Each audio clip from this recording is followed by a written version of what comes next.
नमो श्री राजाय विवेकानंद सूर्य सच्चिद सुख सर्वाय स्वामिने तापहारिणे জয়তু ঠাকুর শ্রীরামকৃষ্ণ জয়তু শ্রীমা সারদা এবং যুগনায়ক স্বামী বিবেকানন্দের চরণে আমার দণ্ডবত প্রণাম জানিয়ে এবং এখানে উপস্থিত সকল গুরুজনদের আমার প্রণাম আর ছোটদেরকে আন্তরিক ভালোবাসা জানিয়ে আমি আমার একটা সংক্ষিপ্ত বক্তব্য রাখবো।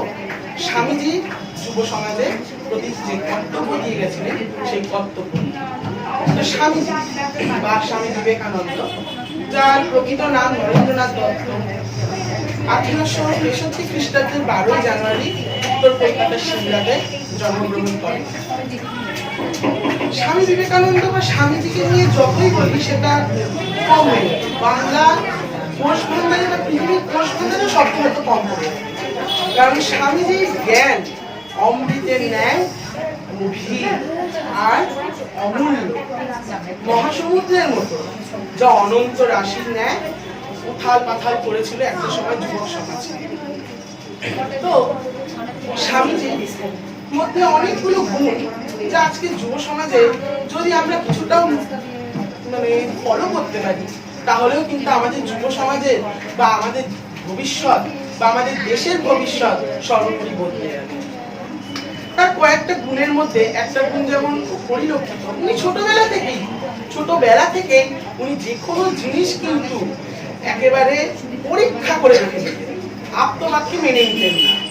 উনি যেমন আমরা সবাই জানি, যখন উনি ছোট্ট নরেন ছিলেন, ওনার বাবা ছিলেন বিখ্যাত সেই সময়ের উকিল। তো অনেক মক্কেল আসতো বলে বিভিন্ন জাতের জন্য বিভিন্ন রকম রূপ রাখা হতো, তো যাতে জাত না ভাঙে। তো একবার সে নরেন, যখন ছোট্ট নরেন, তিনি জিজ্ঞেস করেন যে এরকম আলাদা আলাদা করে রূপ রাখার নাম রেখে, তখন তার বাবা তাকে বলে যাতে জাত না যায়, নারে জাত নষ্ট। তখন স্বামীজি মনে মনে ভাবেন যে এক জাতের রূপ আরেক জাতের খেলে কি সত্যি জাত ভেঙে যাবে, সত্যি জাত চলে যাবে? উনি পরীক্ষা করলেন সেই ছোট্ট নরেন। উনি বললেন কই বাবা, জাত তো গেল না। একদিন যখন তার বাবা অনুপস্থিত ছিল তার অফিসে, পরে যখন জানতে পারে, তখন সেই ছোট্ট নরেনের কথা শুনে সবাই হাসে, কেউ বোঝেনি সেই সেদিনের ছোট্ট নরেনই আজকের আমাদের স্বামীজি, আজকের আমাদের যুব সমাজের অনুপ্রেরণা। যুব সমাজের অনুপ্রেরণা বলতে গেলে ওনাকে আমরা জানি এক দিক বিজয়ী, কালজয়ী দার্শনিক, আধ্যাত্মবাদের আর বেদান্তের মত প্রচারক হিসেবে। তো ওনার এই ধর্মপথে অগ্রসর হয় শ্রী শ্রী রামকৃষ্ণ পরমহংসদেবের হাত ধরে। উনি যখন ঈশ্বরের অস্তিত্ব সম্পর্কে আগ্রহী হলেন, উনি এমন ভাবে কি জিজ্ঞেস করতেন, পথ দিয়ে কোনো সাধু চলতি পথে দেখলেই তাকে জিজ্ঞেস করতেন, আচ্ছা আপনি ঈশ্বর দেখেছেন, ঈশ্বর কেমন হয়? কিন্তু আমরা আর 5টা মানুষকে বলতে পারবো যে একটা মানুষকে জিজ্ঞেস করবো, আচ্ছা আপনি ঈশ্বর দেখেছেন, ঈশ্বর কেমন হয়? উনি কিন্তু ওই যে কোনো কিছু না পরীক্ষা করে উনি মানবেন না, আত্মবাক্য উনি বিশ্বাস করেন না, খতিয়ে দেখবেন তারপরে উনি মানবেন। তো ঠাকুর শ্রী শ্রী রামকৃষ্ণের হাত ধরে যখন উনি অভীষ্ট ঈশ্বরকে খোঁজা শুরু করলেন, তার অভীষ্ট ঈশ্বরকে উনি পেলেন কোথায় জানেন? তার অভীষ্ট ঈশ্বরকে তিনি পেলেন মুমুক্ষ বিশ্ববাসীর মধ্যে, কোটি কোটি দেশবাসীর মধ্যে, প্রতিটি কীট পতঙ্গ অনু পরমাণুর মধ্যে। তার ঈশ্বরকে তিনি সেবা করার জন্য বেদান্তের মত বলছেন, জীবে প্রেম করে যেই জন সেই জন সেবিছে ঈশ্বর। এখানে উনি ঈশ্বর বলতে কোন ঈশ্বর বলছেন? সেই দ্বিভুজা চতুর্ভুজা কোনো দেব দেবী নন, তিনি হচ্ছেন এক অভিন্ন সেই পরমাত্মা পরমেশ্বর। তিনি বলছেন যে পরম ব্রহ্ম কি? তো তখন তিনি বলছেন ব্রহ্ম হলো নিত্য, নিত্য শুদ্ধ, নিত্য জাগ্রত, সর্বশক্তিমান, সর্বজ্ঞ, দয়াময় আর নিরাকার অখণ্ড। তার ধর্ম সম্পর্কে বেদান্তের মত পুরো ভিন্ন ছিল, যা সেই যুগে অন্তত ভাবাই যেত না।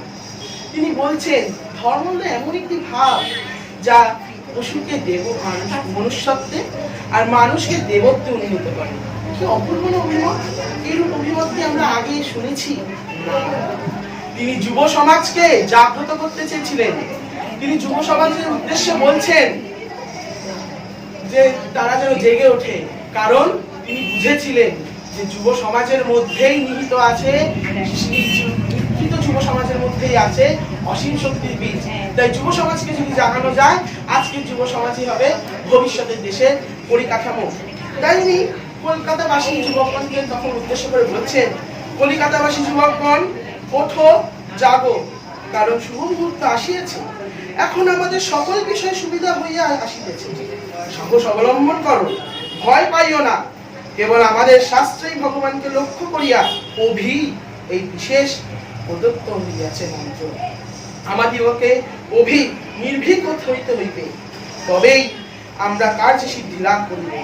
ওঠো, জাগো, কারণ তোমাদের মাতৃভূমি এই মহাবলী প্রার্থনা করিতেছেন। যুবকগণের দ্বারা এই কার্য সাধিত হইতে, আর কলিকাতায় এইরূপ শত সহস্র যুবক রহিয়াছেন।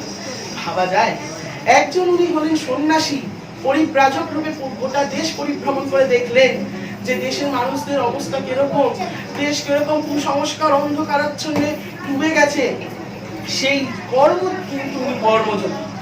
তিনি আবার একাধারে দেশপ্রেম কি অগাধ, নাহলে কি বলা যায় এরকম কোন সন্ন্যাসী মুখে কি শোনা গেছে যে তোমরা জন্ম হইতেই মায়ের জন্য বলি প্রদত্ত? আহ, কি দারুণই না লাগছে শুনে। উনি কর্মযোগী, উনি কর্ম ছাড়া এক মুহূর্ত থাকতে পারবেন না। তাই উনি ওনার কর্মযোগ বইতে বলছেন যুব সমাজকে উদ্দেশ্য করে যে আমাদেরকে সব সময় প্রতি মুহূর্তে কর্ম করিতে হইবে, আমরা কর্ম ছাড়া এক মুহূর্ত থাকিতে পারিব না। উনি এভাবেও বলছেন, strike the iron while it is hot। বাংলায় যদি বলি, গরম থাকতে থাকতে লোহায় আঘাত করো, পুরোপুরি পরিত্যাগ করো, ঈর্ষা অহমিকা বা গঙ্গা জলে জন্মের মতো বিসর্জন দাও, মহাশক্তিতে কর্মক্ষেত্রে অবতীর্ণ হও ও মহাবলে কাজ লেগে পড়ো। ওয়ার্ক ওয়ার্ক ওয়ার্ক, কাজ কাজ কাজ, একেই মূল মন্ত্র করো।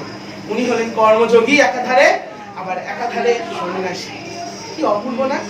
একদিকে ধর্ম সম্পর্কে তার অভিন্ন মত, আবার কর্মযোগী। তিনি কর্ম ছাড়া এক মুহূর্ত থাকতে পারবেন না।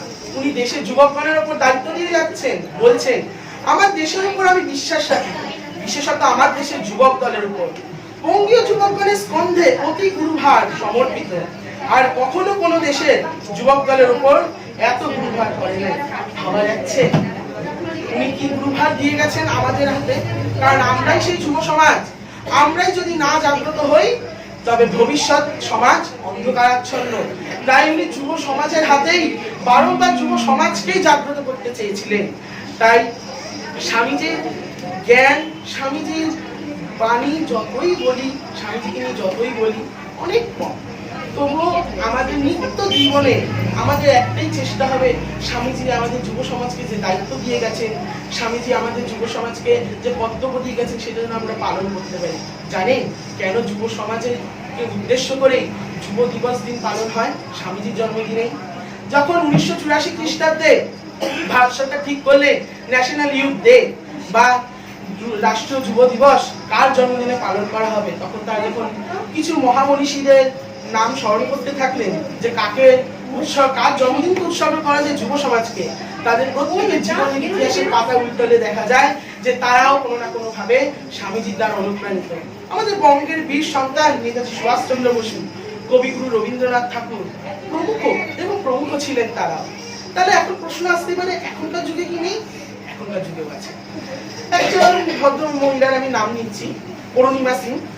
2011 সালে তিনি যখন একবার পর্বতারোহণে ঘুরতে যান, তো তখন তাকে ট্রেনে একদল ডাকাত ধাক্কা মেরে ফেলে দেয় পাহাড় থেকে। সেই সময় তিনি গুরুতর জখম হন, তার বাম পায়ে রডও বসাতে হয়েছিল, পিঠে গুরুতর আঘাত, বড় অস্ত্রোপচার হয়েছিল। এবার বোঝাই যাচ্ছে এত বড় অ্যাক্সিডেন্টের পর একটা মানুষের কি অবস্থা হতে পারে। কিন্তু তার মনে ইচ্ছা ছিল যে না, আমি 7টা মহাদেশের 7টা পর্বতের উচ্চতম পর্বত সেটা আরোহণ করব। তাই করলেন 2019 সালের মধ্যে 7টি মহাদেশের 7টি উচ্চতম পর্বত শৃঙ্গ উনি আরোহণ করলেন। এমনকি আমাদের এশিয়া মহাদেশের উচ্চতম পর্বত শৃঙ্গ মাউন্ট এভারেস্ট উনি যখন আরোহণ করছেন, উনি যখন ভেতর থেকে দুর্বল হয়ে পড়ছেন, তখন স্বামীজির যে ছবি সেটা বুকে এরকম আগলে রেখে উনি পর্বতে আরোহণ করছেন। এই তো ছিল স্বামীজির উদ্দেশ্য, যাতে নিদ্রিত যুব সমাজ, যুবক যুবতীরা নিজেদের শক্তির উপর বিশ্বাস করে নিজেদেরকে দুর্বল না ভেবে এগিয়ে যেতে পারে।